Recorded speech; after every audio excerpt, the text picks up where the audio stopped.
Kwentong Bayan.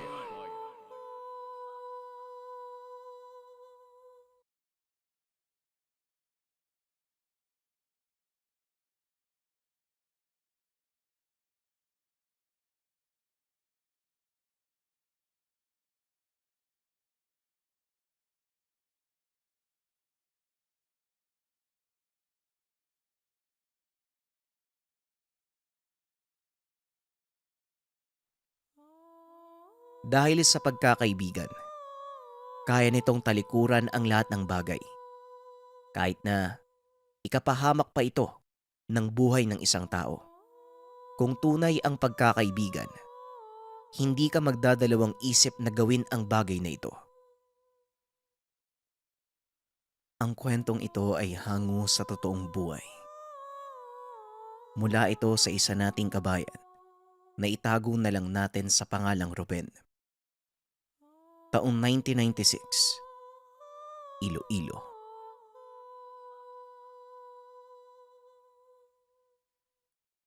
Ruben, kumusta kahapon? Napagalitan ka ba ng nanay mo? Pasensya ka na ha. Inabot ka tuloy ng takip silim sa pagsama sa akin kumuha ng panggatong. Wika ni Ignacio. Sa parehong paaralan napasok ang dalawa. Sa katunayan magkaklase ang mga ito. Sa gubat naninirahan si Ignacio kasama ang biyudang ina.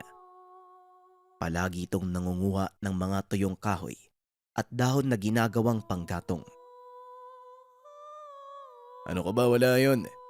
Sanay naman na ako mapalo eh. At isa pa, masaya ako matulungan ka lalo na't dalawa na lang kayo ng nanay mo. Maiba ako, Ignacio. Hindi nyo ba naisip ng nanay mo na lumipat ng bahay malapit sa bayan? Natatakot yung ibang tao kapag nakikita yung bahay nyo eh. Tanong ni Ruben. Ilang beses niya na itong natanong sa kaibigan, ngunit hindi ito nagsasawa na kumbinsin ito. Ayos naman dito sa gubat ah. Tahimik. At saka walang nakikialam sa amin ni nanay. Tugon ni Ignacio. Sabay silang naglakad papunta sa paaralan. Nasa ika-6 na baitang na ang dalawa at ilang buwan na lang matatapos nila ang elementarya. Nagsusumikap ang dalawa sa pagpapabuti ng kanilang grado. Napag-usapan ng magkaibigan na pumasok sa parehong paaralan sa sekundarya, bagay na hindi sigurado si Ignacio. Kapag nasa paaralan tahimik lang ang dalawa. Malimit nilang asarin si Ignacio na anak ng mangkukulam dahil sa gubat na ito lumaki. Ayun na naman si Ignacyong mangkukulam. Mabuti na lang. Huling taon na. Hindi na natin makikita yung mukha niyan. Wika ng isa sa mga lalaki. Uy, baka marinig ka niyan. Mamaya ipakulam ka pa sa nanay niya. Pabayaan mo na. Dagdag ng isa pang mag-aaral. Dahil sa bansag kay Ignacio, si Ruben lang ang naging kaibigan at palaging kasama nito. Iniiwasan siya ng mga kamag-aral maging ang ilang guro ng paaralan. Kakaiba manamit ang ina ni Ignacio. Mapabahay o sa merkado pupunta. Agaw pansin sa mga residente. Isa pang dahilan kung bakit ito tinawag na mangkukulam. Nangingitim ang mga mata. Sobrang gulo ng buhok na tila bruha. Pagsapit naman ng hapon ng araw na yun. Ignacio, hindi pa ba tayo uuwi? Nagugutom na ako eh. Daan ka muna sa bahay para makakain bago ka umuwi sa inyo ha. Wika ni Ruben. Tahimik lamang si Ignacio at tila malalim ang iniisip. Wag na, Ruben. Baka gabihin pa ako sa kakahuyan eh. Sa susunod na lang ako makikikain sa inyo. Hindi maganda ang pakiramdam ko ngayon eh. Tugon ni Ignacio. Pagdating sa lugar kung saan sila maghihiwalay ng landas, nagpaalam na si Ignacio habang si Ruben naman kumakanta pang pauwi ng tahanan. Kinagabihan, Habang nasapag si Ruben at kumakain ng hapunan, narinig niya ang ama na ikinikwento na may namataang malaking aso sa baryo nila. Pinag-iingat nito ang pamilya. Pinagbawalan ang panganay na lumabas ng gabi. Ayon sa ama, magtiis muna hanggat hindi pa nahuhuli ang nilalang. Nakaramdam ng pag-aalala si Ruben kay Ignacio at sa ina nito. Kung sakaling atakihin sila ng nilalang, siguradong walang tutulong sa mag-ina. Tay, ang sabi ng mga matanda dun sa tindahan kanina, aswang daw yung gumagala at hindi simpleng aso. Ang sabi po ng isa, nakita nilang nasa bubong ng kubo nila Mang Gardo yung aswang. Buntis pa naman yung anak nun. Wika ng kuya ni Ruben. Mas lalong nag-alala si Ruben sa kalagayan ng kaibigan. Naisip niyang kinabukasan pagpasok, sasabihin niya kay Ignacio ang mga narinig sa ama. Mabalaan din ni Ignacio ang ina. Nasa na kaya si Ignacio? Mauli na kami sa klase. Unang beses pa lang to. Asa na ba yun? Wika ni Ruben sa sarili. Ilang minuto pa ang lumipas, hindi pa rin dumadating si Ignacio. Wala nang nagawa si Ruben kung hindi maglakad mag-isa papasok ng paaralan. Lumipas pa ang maghapon. Hindi pa rin pumasok sa kwarto si Ignacio. Kinahapunan, mabilis na naglakad pauwi si Ruben. Nais niyang pumunta sa kakahuyan at tignan kung maayos na ba ang lagay ng kaibigan. Kaso sa tindahan pa lang sa kanto, may nasagap na siyang balita. Nakakatakot na talagang nagaganap sa baryo natin. Mantakin mo, pati yung buntis na baka nila Mang Crispin. Dinali ng aswang kagabi, kaya yung matanda, inatake ng sakit, sinugod sa pagamutan. Wika ng isang tsismoso. Nabalitaan ko nga doon. Mabuti na lang nandito sa baryo natin ang batikang manunugis ng aswang. Siguradong lagot ang aswang na yan kay Ka Ernesto. Nakita ko nga siyang kausap yung kapitan kanina sa barangay. Wika ng isa pang lalaki. Dahil sa narinig na panatag si Ruben. Ayos. Dumating na pala yung manunugis ng aswang. Siguradong hindi magtatagal. Mapapatay na nila yung peste na yun. Wika ni Ruben sa sarili. Nawala sa isip ng binata na puntahan ang tahanan ng kaibigan. Salip nagmadali na itong umuwi para ibalita sa pamilya ang pagdating ni Ka Ernesto, ang manunugis ng aswang. Bakit ka naman tumatakbo, Ruben? Abay magdahan-dahan ka nga. Baka matapakan mo mga sisiw. Wika ng ama nang makita si Ruben.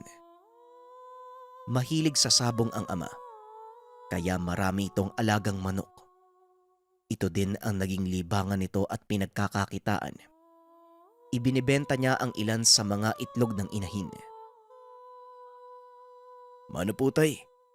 Kasi po, narinig ko po dun sa tindahan sa kanto, andito na po si Ka Ernesto. Yung sikat na manunugis ng aswang. Mukhang kinausap na po siya ng kapitan kanina na tulungan tayo sa problema natin sa aswang. Wika ni Ruben. Maigi kung ganon. Nangangamba ko na baka ang isunod ng salot na yan ang mga alaga kong manok. Abay, mayayari talaga sa akin ang mga yan sa oras na lumapit sila sa mga alaga ko. Tugon ng ama. Pagsapit ng dilim, may kakaiba silang naranasan.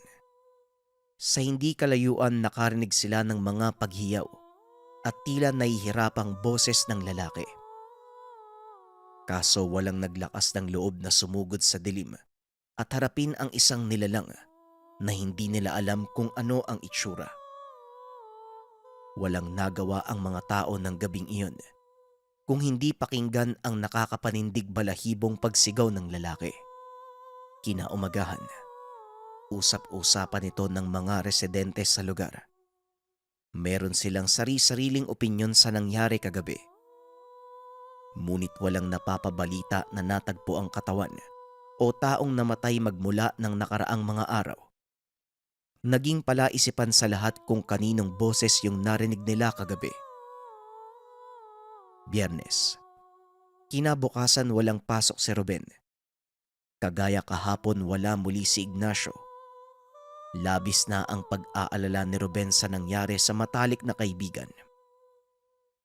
Naisipan ni Ruben na puntahan talaga ang tahanan ni Ignacio sa Kakahuyan.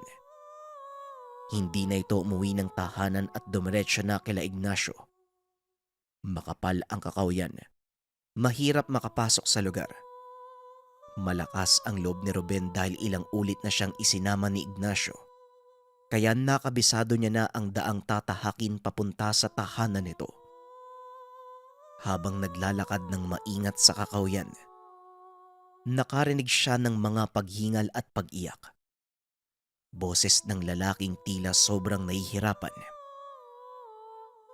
Teka, pamilyar sa akin yung boses na to ah. Ito yung sumisigaw kagabi. Humihingi ng tulong. Pero nasan kaya? Tanong ni Ruben sa sarili. Nakilala niya ang boses nito dahil sa paulit-ulit na pagsigaw. Sinundan ni Ruben ang pinagmumulan ng tinig.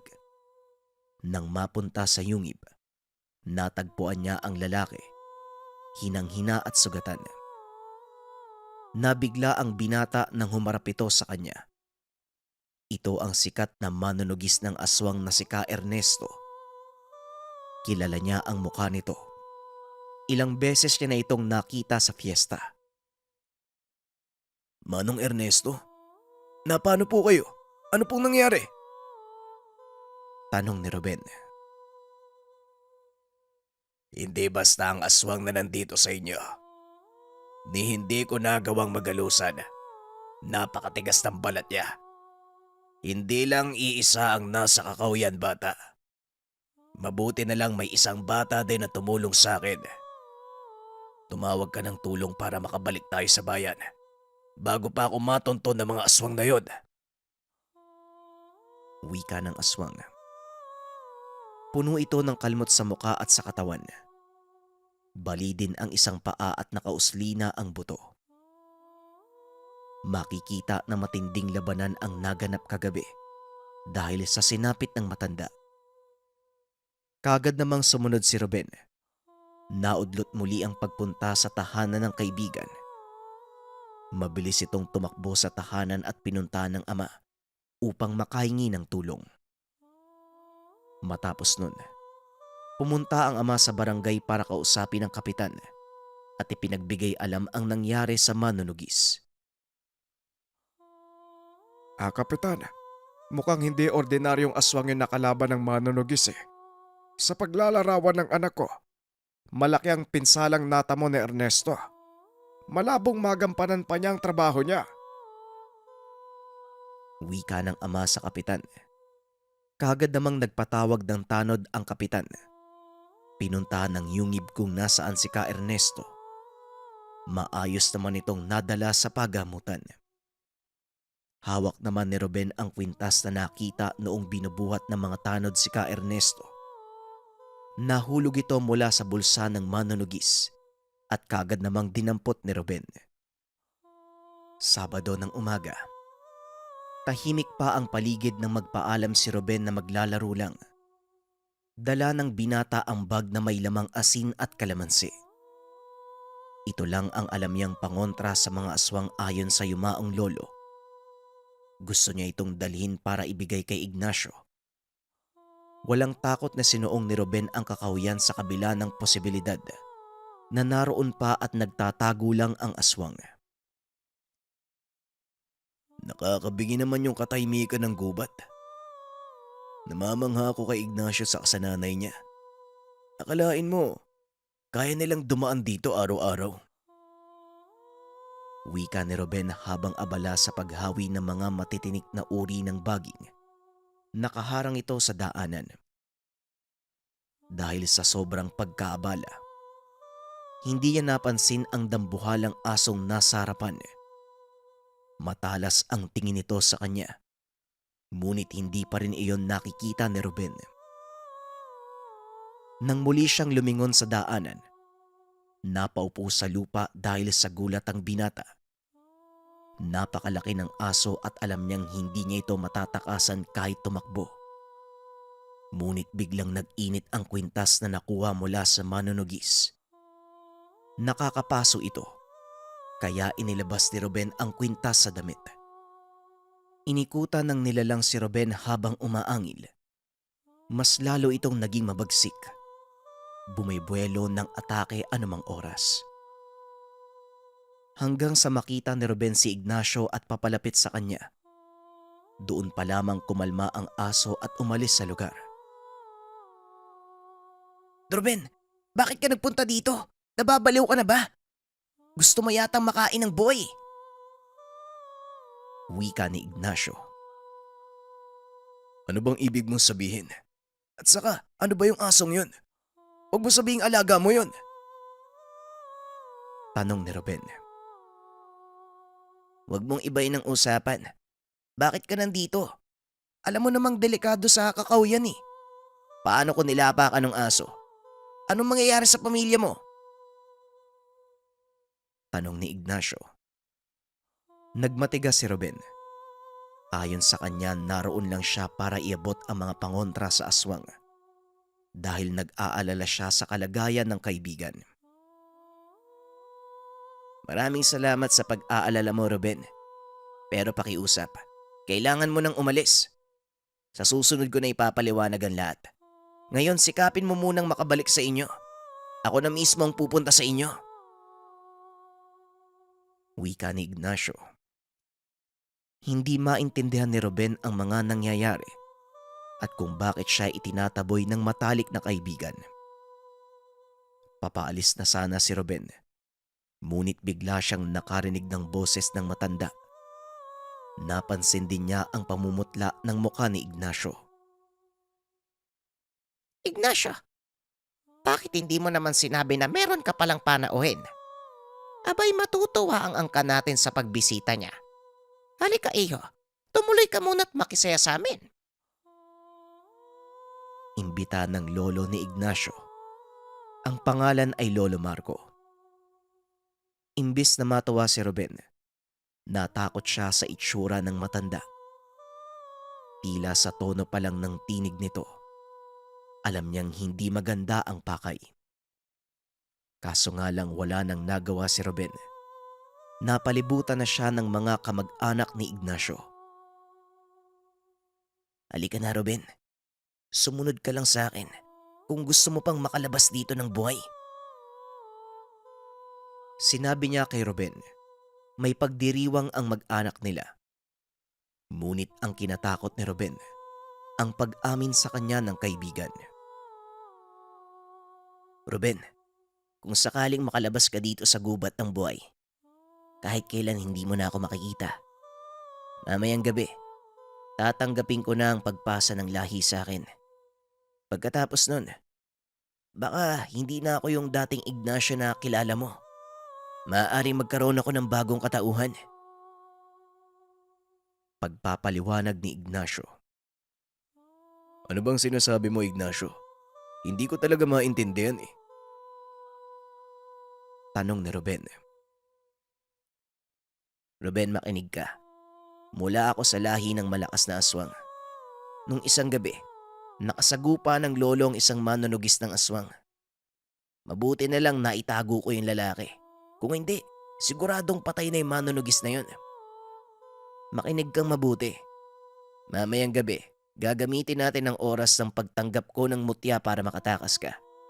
Sisikapin ko makuha ang atensyon ng lahat. Ikaw naman dumaan ka sa likod ng bahay. May makikita kang maliit na kalsada dun eh. Diretsuhin mo lang. Sa dulo, makakarating ka sa paaralan natin. Wika ni Ignacio. Habang nag-uusap, narinig nilang papalapit si Lolo Marco. Kagad tumahimik ang dalawa. Pagpasok nito, meron siyang dalang pagkain, mga karne at iba pa. Ang mabuti pa, iho. Magmerienda ka muna. Naghanda kami para sa'yo. Ikaw lang naman ang nag-iisa naming bisita. Huwag ka nang mahiya. Kumain ka na. Wika ni Lolo Marco habang nakatitig sa kanya. Si Ignacio naman, nasa likod nila at sumisenyas na huwag kainin ang ibinigay. Inabot naman ito ni Ruben at marahang nilagay sa lamesa. Maraming salamat po sa pagkain. Siguro po, magpapahinga muna ako. Kakainin ko po to mamaya. 4:00 ng hapon ng mga sandaling ito. Malamig na ang paligid. Nag-aagaw na ang dilim at liwanag sa kakawyan. Nang makalis ang matanda, kagad siyang hinila ni Ignacio. Itinuro ang daan palabas ng gubat. Pagpatak ng 8:00 ng gabi, narinig na ni Ruben ang mga pag-alulong ng nilalang. Buong angka ng aswang ang bumisita kay Ignacio upang makita ang pagpasa ng mutya. Sa labas ng kubo, naroon ang nanay ni Ignacio sa tabi ni Lolo Marco. Wala itong magawa, kaya sunod-sunuran lang siya sa utos ng ama. Nasa harap ng kubo ang 6 na aswang at binabantayan si Ruben. Batid niyang hindi basta papakolan ng matandang aswang. Ang kaibigan ni Ignacio. Siya ang gagawin nating sakripisyo. Siya ang unang taong kakainin ng apo ko. Kailangan mas malakas ang mutya. Ignacio, yung binigay kong pagkain, naubos ba ng kaibigan mo? Tanong ni Lolo Marco. Apa Lolo, Nakatulog na po si Ruben sa kwarto. Pwede na po natin simulan ng seremonya. Alam niyang may orasyon ng pagkaing ibinigay kay Ruben, kaya hindi niya hinayaang makain ito ng kaibigan. Ang plano ng magkaibigan, kapag natanggap na ang mutya ng aswang, siguradong mag-iingay ang lahat ng mga nilalang. Ito ang hudyat ni Ruben para tumakas sa lugar. Hindi alam ng lolo ni Ignacio ang lihim na daanan sa likod ng tahanan, kaya ito ang pinakaligtas na paraan upang maisalba ang buhay ng nag-iisang kaibigan. Sa ilalim ng tirik na buwan, may niluwa ang lolo ni Ignacio, isang uri ng itim na bato. Nang masubo ito ni Ignacio, nag-umpisa nang maghiyawan ang mga aswang. Kasabay nun ang mabilis na pagtakbo ni Ruben sa likod ng tahanan. Kagaya ng utos ng kaibigan, hindi siya lumingon sa likuran at mabilis nang tumakbo. Sa oras na magawa niyang makalabas ng gubat, malapit na ito sa paaralan kung saan marami ng tao at tanod na nag-iikot. Tanaw na ni Ruben ang labasan ng gubat. Tama si Ignacio. Malapit na siyang makatakas. Matapos ang nakakabinging hiyawan, mabilis na nagpulasan ang mga aswang para sundan siya. Nakakakilabot ang mga angil, subalit hindi na tumigil si Ruben. Malapit na sana at ilang metro na lang sa labasan, biglang may humawak sa kanya. Ibinalibag pabalik sa kakawyan. Nagpagulong-gulong si Ruben. Napunta sa matinik na parte ng gubat. Halos mawalan siya ng malay sa pagkakasakal sa kanya. Ramdam niya ang hapdi sa katawan sa mga tinik na bumaon. Hindi niya maaaring sayangin ang sakripisyo ng kaibigan. Kailangan niyang makatakas sa mga nilalang. Inilabas niya ang dalang asin. Kahit mahapdi sa sugat, ibinuhos niya sa katawan. Ang lakas ng loob mong tumakas. Ikaw sanang magiging pagkain ng kaibigan mo. Hindi ba't matalik kayong kaibigan? Sumuko ka na. Para yun sa ikabubuti ng kaibigan mo. Wika ni Lolo Marco. hindi ba gagawa sa akin yun ng matalik kong kaibigan? Subukan mong lumapit. Malalaman mong hinahanap mo. Tugon ni Ruben habang isinasaboy ang mga asin. Malapit na sa kanya ang ibang aswang. Nang sandaling mapatingin sa ibang direksyon, sa isang iglap, naroon na ang matanda sa harapan. Kahit naiilang sa mga pangontra, tiniis ito ni Lolo Marco.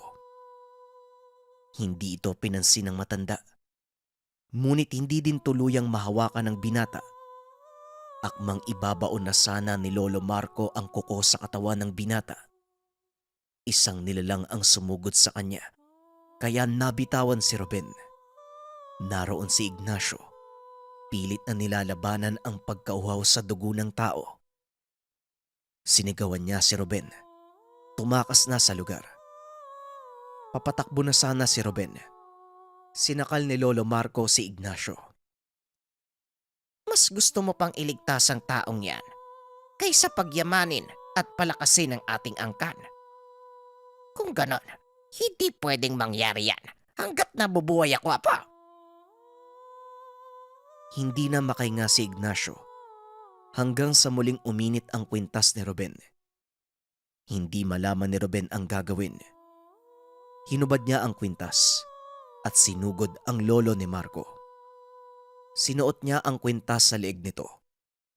Nakapagtataka na bigla na lang nanghina ang matanda. Nabitawan nito si Ignacio at bumalik sa itsura ng pagiging matanda. Tila may pasan na napakabigat. Nasubsob ito sa lupa. Sige na, Ruben. Tumakas ka na. Bilisan mo. Huwag ka nang babalik pa sa gubat. Huwag mo na din akong hanapin. Wika ni Ignacio. Tumakas na si Ruben. Matapos nun, nakita niya ang mga tao doon sa lugar. Sumisigaw siya na hinahabol siya ng aswang. Nakita naman ng mga tanod ang mga galos at kalmot na gawa ng nilalang. Ngunit wala nang naglakas ng loob na bumalik pa sa gubat. Sa halip sinamahan lang nila si Ruben pauwi ng tahanan. Pinaalam sa mga residente ang kaganapan sa loob ng kakawyan. Delikado ang gubat ngayong gabi. Kung totoo ang sinabi ni Ruben, lampas sa 10 aswang ang nasa loob ng kakawyan. Manatili na lang muna tayong lahat sa sari-sariling tahanan. Isarado lahat ng pintuan, pati na din ang bintana. Wika ng kapitan. Nang sumapit ang liwanag, wala namang mga aswang. Sinubukan nilang suyurin ang kagubatan. Ngunit kahit si Ruben, hindi na matunton pa ang bahay ni Ignacio. Misteryo na lang itong naglaho o kaya naman tinago sa mga mata ng tao. Nang puntahan naman nila ang lugar kung saan niya iniwan ang matandang aswang, nakita nila doon ang kwintas, subalit wala na ang matanda. Hindi nila maintindihan kung paanong naglaho ang maraming aswang. Simula noon, hindi na muli pang nakita ni Ruben ang kaibigan. Matapos din ang insidente, hindi malaman ni Ruben kung saan napunta ang kwintas. Batay sa pagkakaalala niya, may kumuhang tanod. Kaso nga lang hindi niya matandaan kung sino. Nanatiling malaking katanungan sa kanyang puso't isipan. Nang minsang magkaroon ng kaibigang aswang at kung ano nga ba ang nangyari sa medalyon ng manunugis. Ang kwentong ito ay hango sa totoong buhay. Mula ito sa isa nating kabayan na itago na lang natin sa pangalang Talia. Taong 1980, probinsya ng Leyte. Matangkad, may makinis at maputing balat, mapupulang labi at may mapupungay na mga mata. Ito ang mga salitang madalas na marinig sa tuwing inilalarawan ang itsura ng dalagang si Talia. Ngunit sa likod ng kagandahan niya, ni minsan hindi pa ito nagkaroon ng nobyo o kahit maniligaw. Sa kanilang maliit na barangay, madalas iniiwasan ng mga tao ang tahanan ni Talia Ang lola ng dalaga ay usap-usapan sa lugar na isang hukluban. Simula pagkabata, madalas na itong naririnig ni Talia sa mga tao. Maging ang dati niyang mga kalaro, iniiwasan siya. Natatakot ang mga ito na bigla na lang magalit ang lola at magpataw ng sakit. At kahit anong pangungutya ang marinig, hindi nagtatanim ng sama ng loob ang dalaga. Ayon sa kanya, kahit kailan hindi niya ipagpapalit ang pagmamahal sa lola. Si Lola Maria ay mapagmahal sa apo. Sa katunayan, ito na ang nagpalaki kay Talia dahil maaga siyang iniwan ng mga magulang. Si Lola Maria na rin ang tinuring niyang matalik na kaibigan dahil ito lamang ang nakakaintindi sa dalaga. Halos lahat ng pagsubok na pinagdadaanan niya alam ng matanda.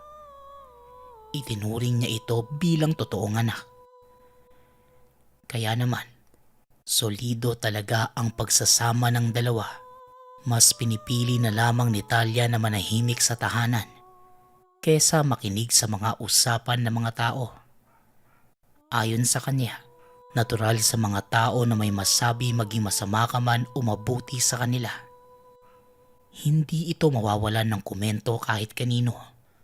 Samantala tuwing nag-iisa, kahit papano napapaisip siya kung saan nanggagaling ang haka-haka patungkol sa lola. Isang araw bandang 4:00 ng hapon, habang nagpapakain ng mga alagang manok si Lola Maria, lumapit ang dalaga at natanong ang matanda kung saan nanggagaling ang hinala ng mga tao. Kaagad namang napatingin si Lola Maria kay Talia. Niyaya niya itong umupo sa bakuran. Dahan-dahan namang nilahad ng matanda ang mga pangyayari. Ayon dito, nasa dugo na ng kanilang mga ninuno ang pagiging hukluban. Dahil sa napakahigpit ng ama ng nabubuhay pa ito, hindi siya makatanggi sa pamanang bigay ng ama. Ayon sa kanya, maaaring tanggihan ang katangian ngunit naging sapilitan ito sa kanya. Dagdag pa ng matanda, tuwing nakakaramdam ng galit hindi niya maiwasang makapagpataw ng sakit. Inamin din ni Lola Maria na marami na siyang napatawan nito, kaya gano'n na lang ang galit ng mga tao sa kanya. Ngunit nang mamatay ang ama, nagpasya ang ina nito na ipaputol na ang lahi. Ibinalik niya sa kalikasan ang kakayanan. Hindi na nilahad ng matanda ang buong pangyayari. Ngunit wala na ang lahing yon. Ngunit dahil sa mga naganap, mahirap nang paniwalain ang tao na kagaya nila. Isa na lang siyang normal na tao. Hinayaan na lang ng matanda ang lahat na maniwala sa nais nila. Basta ang importante, hindi na muli siyang makapanakit. Dahil sa mga narinig, nakaramdam ng awa ang dalaga kay Lola Maria. Dito lang niya naintindihan kung bakit nanatili itong tahimik sa gitna ng mga usapan. Sa isip ng dalaga, tama ang pasya niya na huwag makinig sa mga taong hindi kilala ang lola. Samantala bago pa man muling pumasok ng tahanan ng dalawa, nagpaalam si Lola Maria na kinabukasan luluwas muna siya ng probinsya. Pupunta ito sa dating tahanan ng mga magulang. Sumang-ayon naman ang dalaga. Nangakong siya na muna ang bahala sa mga maiiwang manok nito. Kaya naman ng sumunod na araw, maagang nagising ang dalawa. Sa mga oras na yun lang nagkakaroon ng masasakyan papalabas ng probinsya. Bukod sa mga manok, ibinilin din ng matanda na isarado ang pinto at mga bintana tuwing sasapit ang 6:00 ng gabi. Matapos makaalis ng matanda, nakaramdam ng kalungkutan si Talia. Inabala na lang niya ang sarili sa paglilinis ng buong tahanan, kaya hindi na niya napansin ang paglipas ng oras. Magluluto na sana na makakain si Talia. Ngunit bigla namang may sumigaw mula sa labas ng tahanan. Lumapit naman si Talia sa bintana. Ibinahagi ng kapitbahay na ilang gabi nang nanggagambala ang espiritong kung tawagin ay nangangatok. Napakunot naman ang noo ng dalaga.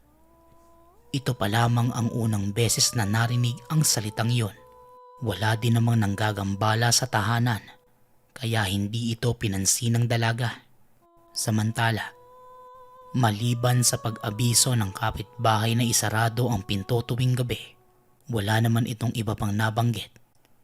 Kaya sa buong maghapon, hindi na inintindi pa ng dalaga ang sinabi ng tao.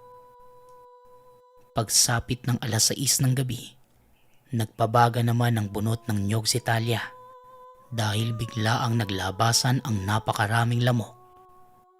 Habang ginagawa ni Talia ang pagpapausok, nakaupo lang siya sa tabi at may kung anong pumasok sa isipan. Bandang 8:00 na ito nakapasok ng tahanan, kaagad namang isinara ni Talia ang pintuan. Nang pupunta na sana sa kusina, biglang may kumatok sa pinto. Binuksan ito ni Talia ngunit wala namang nakita. Napakamot na lang ang dalaga. Matapos yun kumain na ito at dahil sa sobrang pagod, maaga siyang nakatulog. Nang sumunod na araw, imbes na bumangon para magpakain ng mga manok, hindi na niya ito nagawa dahil sa sobrang sama ng pakiramdam. Buong maghapong nakahiga lang si Talia. Bago pa man sumapit ang 6:00 ng gabi, nakauwi na si Lola Maria kaya laking pasasalamat ni Talia. Kaagad siyang pinainom nito ng halamang gamot kaya kahit papano, nakaramdam na ng ginhawa ang dalaga. Tinanong naman ng lola kung may pinagbuksan ba siyang kumatok noong nakaraang gabi. Tumugon naman si Talia ng opo, ngunit walang nakitang tao. Napailing ang matanda at sinabing espiritu ng nangangatok ang napagbuksan niya. Sa oras na nakapasok ito ng tahanan, magdadala yun ng malas. Kaya naman inilabas ni Lola Maria ang napakahabang espada. Gamit iyon, dahan-dahan siyang gumawa ng maliit na hiwa sa dalawang hinlalaki ng dalaga. Ayon pa sa matanda, ito ay mabisang paraan para itaboy ang anumang malas na nasa katawan ni Talia. Matapos yon, itinarak ng matanda ang espada sa bawat bintana at pinto para makalabas ang mga malas at mapigilang bumalik ang mga nangangatok. Matapos makapaghapunan, sabay nang nagpahinga ang dalawa. Nang sumunod na araw, nagising na lang si Talia sa ingay ng mga kapitbahay. Magmula sa kwarto narinig nito ang pinag-uusapan nila. Wala siyang ibang narinig na paksa kundi ang patungkol sa mga nangangatok. Hindi na nagtagal pa ang dalaga sa kwarto at pumunta na sa manukan. Dito niya natagpuan ang lola. Kaagad inilahad ni Talia ang mga narinig. Walang problema kung hihingi sila ng tulong sa akin. Kahit anong oras, handa akong tulungan sila para makontra ang mga nangangatok. Pero kailangan magtiwala sila sa akin dahil hindi yon gagana sa oras na hindi nila ako paniwalaan. Huwag kang mag-alala, Talia. Tutulungan ko sila kung gugustuhin nila. Wika ni Lola Maria. Dahil sa narinig, natuwa naman ang dalaga. Nang mismong umagang yun lumabas ito ng tahanan.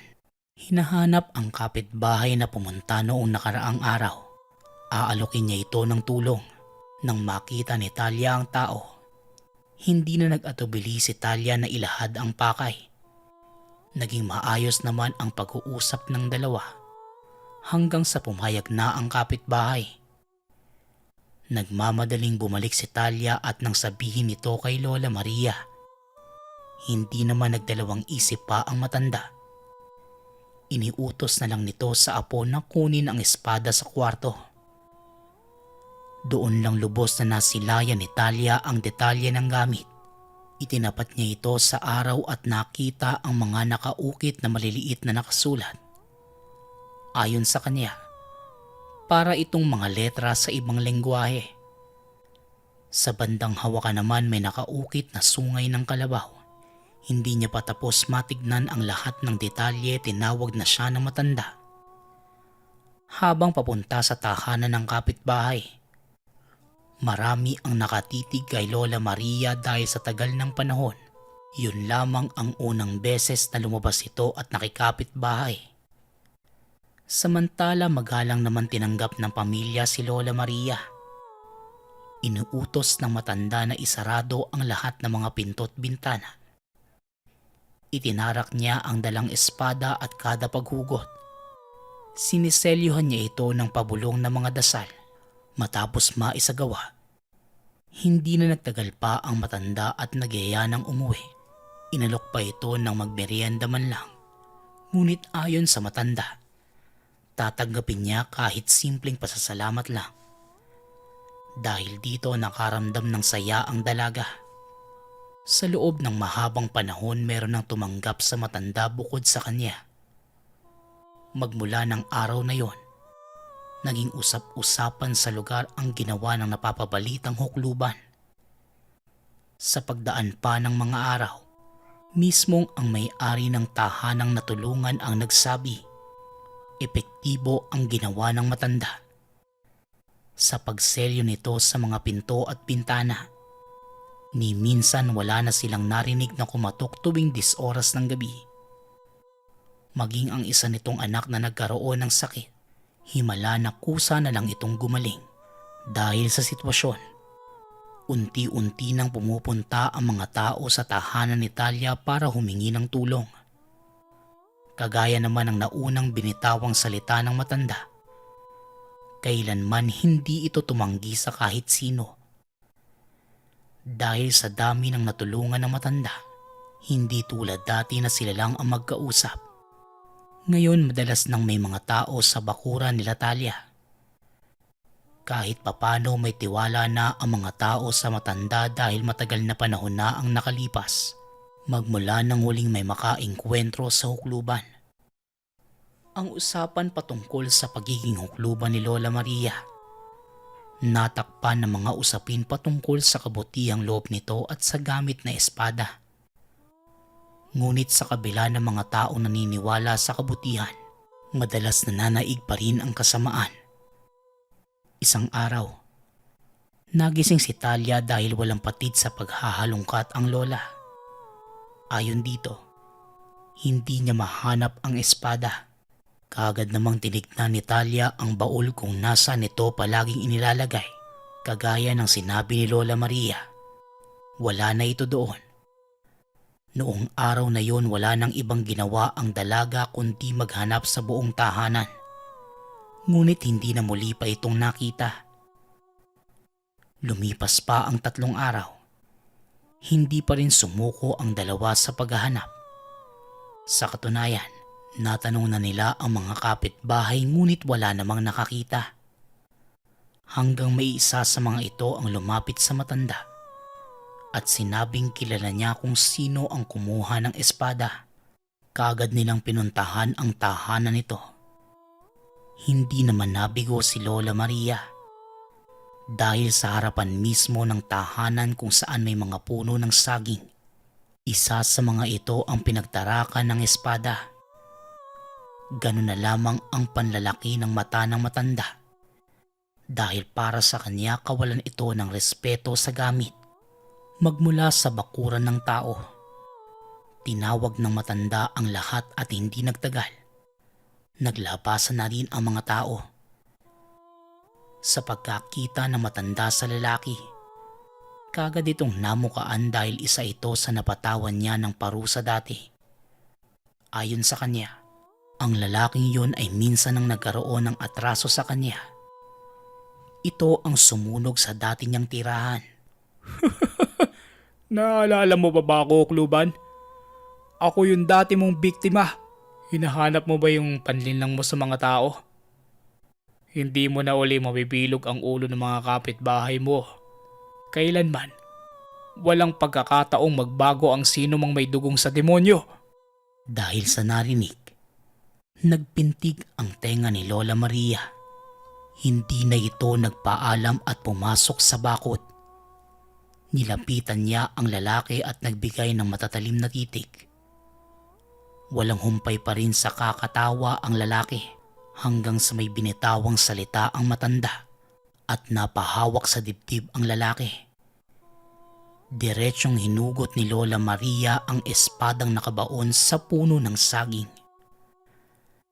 Nang tuluyang matanggal ang metal sa katawan ng puno, bigla naman itong nalanta na tila namatay dahil sa sobrang init.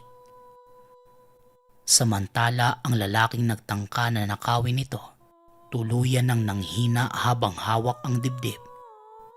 Hindi na nagsayang pa ng oras si Lola Maria at kaagad itong nagyayang umuwi. Bago pa man makarating sa tahanan, nagpasalamat ito sa isang kapitbahay na tumulong. Pagkapasok, kaagad na kinuha ng matanda ang langis na kulay lumot na matagal nang nasa garapan nito.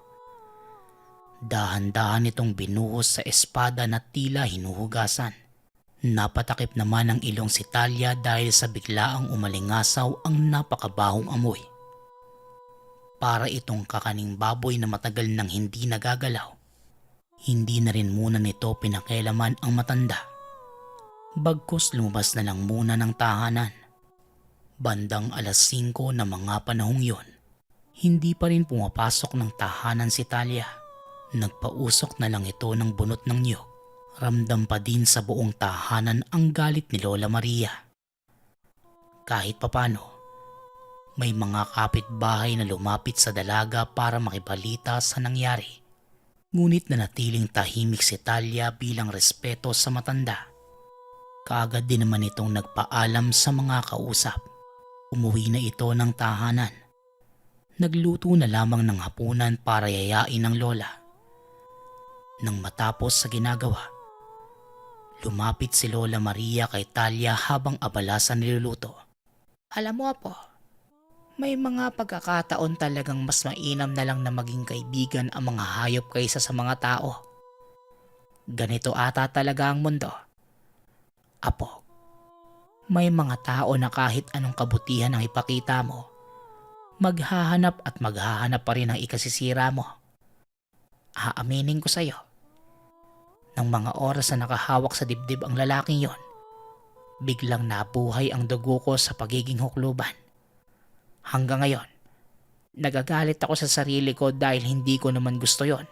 Mabuti na lang, nabalik ang kapangyarihan ng espada ko. Bukas, pupuntahan ko ulit ang lalaking yon para mabawi ang sakit na naipataw ko.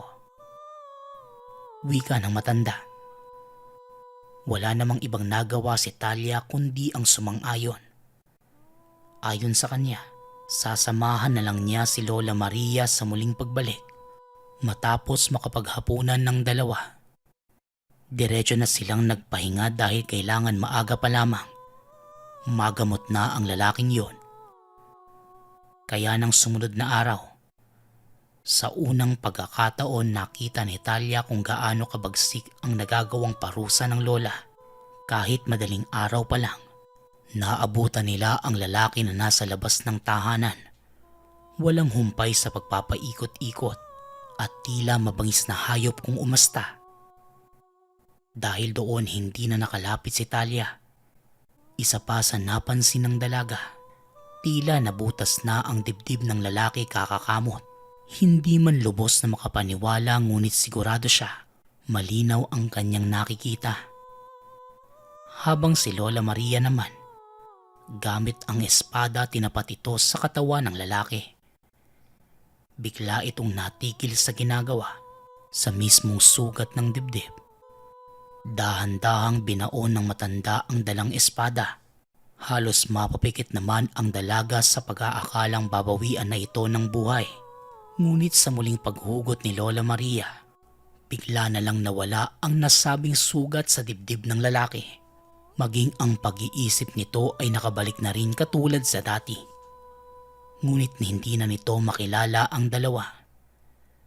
Naupo lamang ito sa tabi habang ang maglola naman hindi na nagtagal pa sa lugar. Magmula ng araw na yon, nang manggamot si Lola Maria, hindi na muli pa itong lumabas ng tahanan.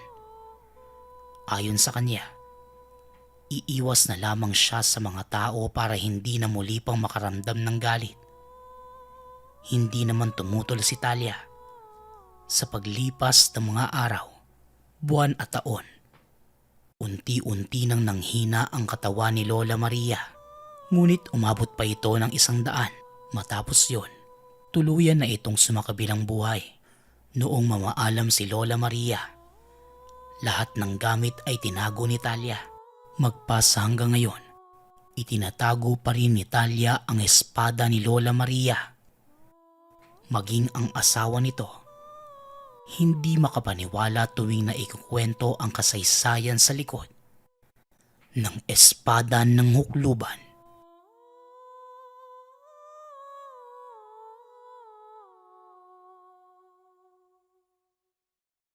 Kwentong Bayan.